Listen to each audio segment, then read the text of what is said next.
Bueno, vamos a continuar. Guía número 2. Recuerde que para este momento tuvo de pronto de referencia 2 videos anteriores donde explicamos, hicimos como un recorderis y además tratamos de explicar la guía 1 que es de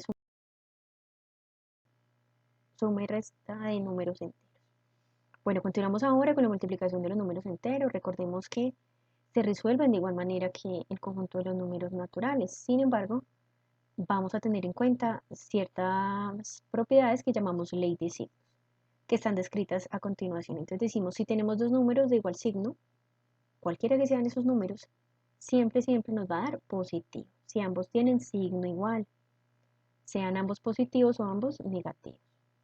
Pero si por el contrario tienen signos diferentes, ya no nos va a dar más, sino nos va a dar menos. Signos contrarios, negativo. Y si tenemos eh, dos o más números que tienen signos contrarios, entonces los vamos a multiplicar de a parejitas para que obtengamos el resultado correspondiente. Aquí tenemos el muy sencillo, escrito como la propiedad. Básicamente multiplicamos signos iguales, más por más me da más, menos por menos también me da más, es decir, positivo. Y si tenemos signos contrarios, más por menos o menos por más también me va a dar negativo en ambos casos. Vamos a presentar aquí algunos ejemplos. Entonces, recordemos, si tienen signos iguales los números, siempre me va a dar positivo, ¿ok? Entonces tengo 5 multiplicado por 3, más por más me da más, muy bien. 5 por 3 me da 15 positivo. ¿Y qué pasa por acá? Menos 6 por menos 2. Menos por menos me da más, muy bien, más 12. Por aquí continuamos, ya no son de signos iguales, son de signos contrarios, es decir, que me da negativo. Entonces tenemos 5 multiplicado por menos 3, ya son signos contrarios. 5 por menos 3 me da menos 15, muy bien. Y menos 6 por 2 me da menos 12. Muy bien. Recordemos entonces, signos iguales, números con signos iguales me da positivo y números con signos contrarios me da negativo. Vamos aquí a señalar algunas de las propiedades de la multiplicación de los enteros. Recordemos que estas propiedades son básicamente las que hemos visto desde el conjunto de los números naturales cuando los aprendimos en la escuela. Entonces tenemos propiedad conmutativa. No se me enrede con esa escritura. La explicación que le voy a dar trata de resumir lo que está escrito allí. Y es lo siguiente, si tengo dos números enteros, en este caso 5 por menos 4, es exactamente igual que multiplicar menos 4 por 5. ¿Qué cambió? Cambió el orden de los números, pero mire que los signos no cambiaron, cambió el orden. Y en ambos casos la multiplicación me da menos 20. Aprendimos esa propiedad como el orden de los factores no altera el producto, no altera el resultado. No importa si le cambiamos el orden, el resultado es el mismo. Asociativa. Si tengo tres números que se están multiplicando, puedo multiplicar los dos primeros y ese resultado lo multiplico por el tercero, o multiplico los dos últimos y el resultado lo multiplico por el primero. ¿Listo? Verifiquemos el ejemplo. Tenemos multiplicar 8 por menos 2, que me daría menos 16, y ese menos 16 lo multiplico por 3. Ese es un camino.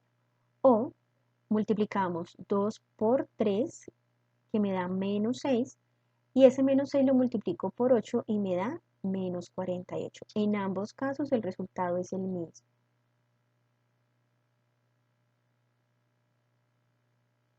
Bueno, continuamos ahora entonces con la propiedad modulativa. En la modulativa, sencillito, me dice todo número multiplicado por 1 siempre me da el mismo número, sin importar si ese número es positivo o es negativo, siempre me da ese mismo número. Y la anulativa, bueno, en el caso anterior recordemos que no aplica para el cero, porque la anulativa nos define que cualquier número positivo o negativo multiplicado por 0 siempre nos da 0. Observemos que estas propiedades son las mismas que aprendimos en la escuela. Simplemente aplicamos la ley de signos en algunos casos. Vamos a tratar entonces ahora de explicar un poco muy sencillamente la actividad. Entonces en el primer punto tenemos calcular mentalmente. Sencillitas son las multiplicaciones que sabemos hacer. Debemos tratar de registrar el proceso para que lo entendamos bien. ¿Qué nos vamos a fijar ahí? Simplemente la ley de signos.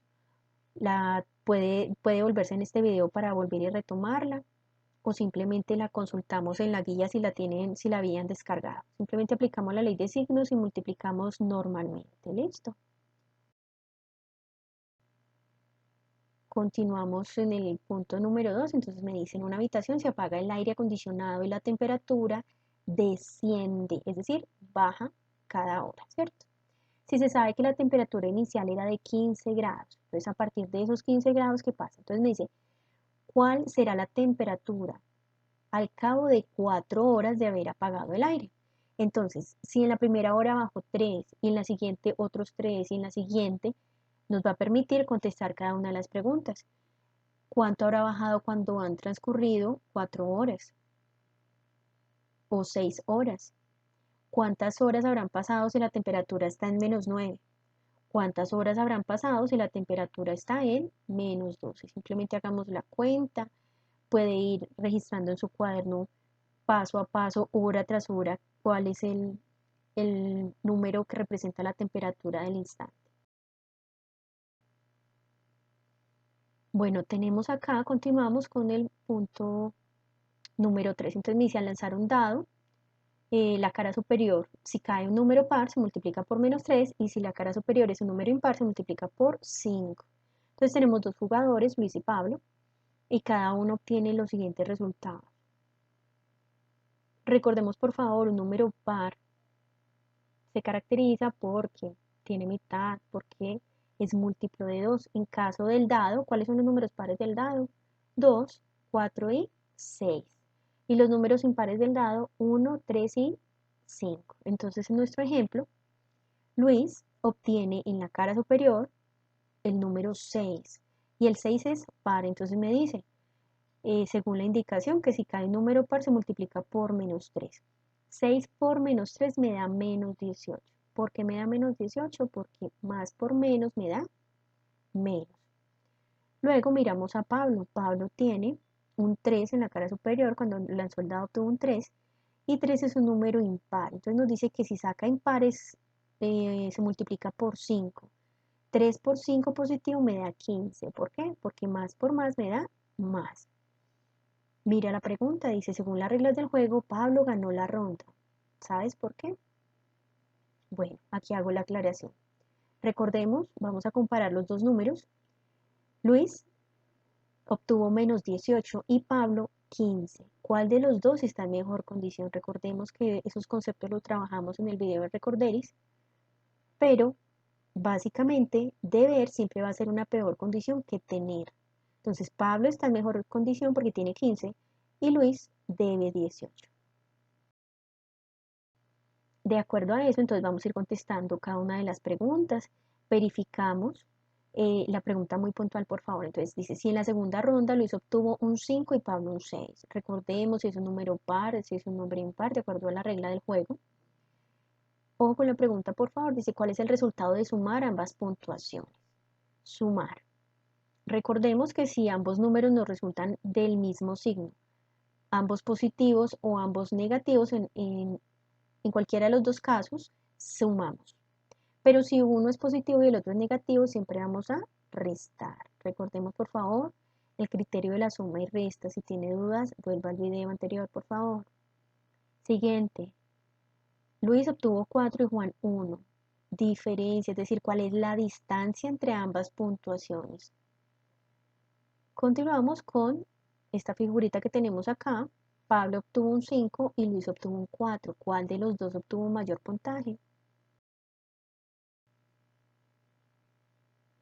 Continuamos con el numeral 4. Entonces nos dice que Andrés y Alejandro están jugando billar. Tienen 15 partidos y cada uno tiene unos partidos a favor y otros en contra. Ganaron y perdieron partidos.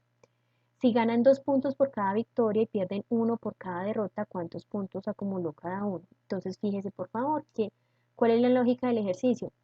Si Andrés ganó 10 partidos, fíjese cuál es el valor del puntaje por cada ganancia y cuál es el valor por cada pérdida de partido. Listo, recuerde que perder en este caso se representa con un número negativo. Recordemos por favor que es importante escribir, registrar en el cuaderno.